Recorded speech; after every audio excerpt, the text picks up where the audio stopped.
New tonight, it is tax season, and filing often comes with many questions. Joe Chiodo is answering one that tax experts say that they get every single year. Could accepting a raise from your employer put you in a higher tax bracket and cost you money?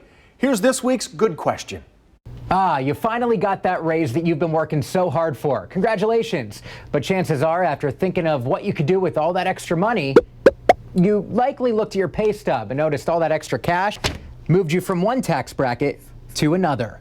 And then you likely thought, wait a minute, did my boss just pull a fast one on me? Should I have declined that offer? I was getting taxed at 22%, now it's 24%. But before you go running into his office, Go! Get out! I can tell you, calm down, take a deep breath. You're in the clear. Yeah, so it's a common misunderstanding that if you earn a little bit extra money and it puts you into a higher tax bracket, then you're going to pay that higher rate on all of your income. But that's not really how it works. Nathan Rigney is a lead tax research analyst with Kansas City's H&R Block headquarters. It's only on the income that exceeds the threshold that you pay a higher rate on. How often do you have clients or people you're working with ask you that?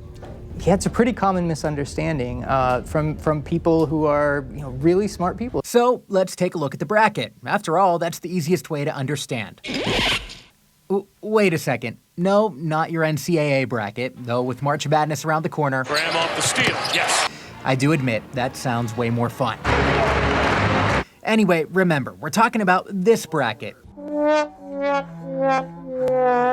Yes, not as exciting, but the one that likely has a much bigger impact on your life. So your first $9,700, you'll always only be taxed 10% of that, no matter if that's all you're making or if you're a millionaire. Then you'll pay that 10% plus 12% on everything else up to $39,475. After that, you'll pay everything you paid before plus 22% on everything else up to $84,200, and so on. If you get offered a raise, your advice is to never say no.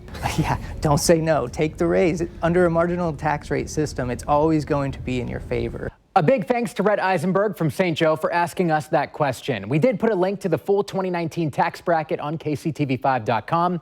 If you have a question you want me to answer, email us at goodquestion@kctv5.com. I'm Joe Chiodo, KCTV5 News.